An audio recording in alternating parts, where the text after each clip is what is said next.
రైట్గా lorry డ్రైవర్ల వేషాల్లో ACB ఆఫీసర్లు. Telangana AP సరిహద్దు చెక్ పోస్టుల్లో ఏసీబీ అధికారులు లారీ డ్రైవర్ల వేషాల్లో వెళ్లి తనిఖీలు చేశారు. అశ్వరావుపేట చెక్ పోస్ట్ వద్ద లంచం తీసుకుంటున్న ఆర్టీఏ సిబ్బందిని పట్టుకున్నారు. వా, ఇదేదో సినిమాలు ఉంటుంది మంచిగా. ఏసీబీ అధికారులే లారీ డ్రైవర్ల రూపం పోయి మాది 12 టైర్ల లారీ సార్ అంటే ఇది మరి ఇక్కడ వచ్చేసి అక్కడ చూడు లారీ డ్రైవర్ల వేషాలు ఏసీబీ ఆఫీసర్లు పోయి తెలంగాణ ఏపీ సరిహద్దు చెక్ పోస్టుల్లో ఏసీబీ అధికారులు లారీ డ్రైవర్ల వేషాల్లో వెళ్ళి తనిఖీలు చేశారట. అశ్వరావుపేట చెక్ పోస్ట్ వద్ద లంచం తీసుకుంటున్న ఆర్టీఏ సిబ్బందిని పట్టుకున్నారు. ఒక్కసారి కాదు 12 జాగాలలో ఏకకాలంలో దాడులు. ఏసీబీ చాలా సీరియస్గా ఇక మరి లంచం తీసుకోవాలంటే కూడా భయపడే పరిస్థితికి ఉంది. ఏ రూపంలో వస్తారో అర్థమైంది.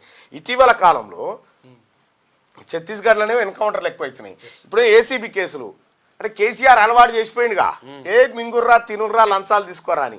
వీళ్ళందరూ పడుతురు అన్నట్టు. ఏడ దొరికితే ఆడ అనగబడతానే ఎవరు. చాలా మందిని ఇప్పుడు అరెస్ట్ చేసిరు. ప్రభుత్వ అధికారులు ఎవరైతే లంచాలు తీసుకుంటా ఉన్నారో జాగ్రత్తగా ఉండుర్రి. మీ లంచాలకు ఇక్కడ ఏసీబీ తయారుంది.